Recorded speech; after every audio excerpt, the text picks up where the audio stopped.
భద్రాద్రి కొత్తగూడెం జిల్లా కొత్తగూడెం ప్రాంతంలో కురుస్తున్న వర్షాల కారణంగా లక్ష్మీదేవిపల్లి ముర్రేడు వాగు నూతన బ్రిడ్జి వద్ద ఓ ప్రైవేటు పాఠశాల ఎదుట ఇటీవల కురుస్తున్న వర్షాలకు పెద్ద ఎత్తున వర్షపు నీరు చేరడంతో రోడ్డు బురదమయంగా మారింది.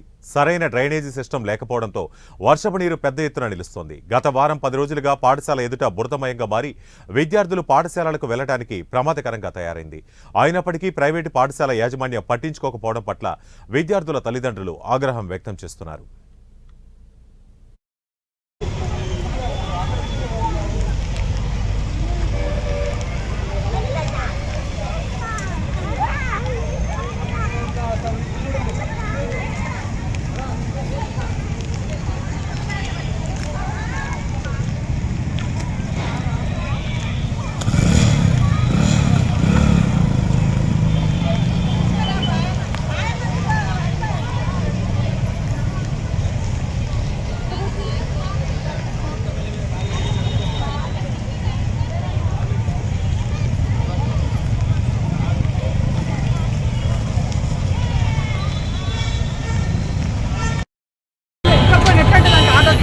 ఆటోలు నెడతావు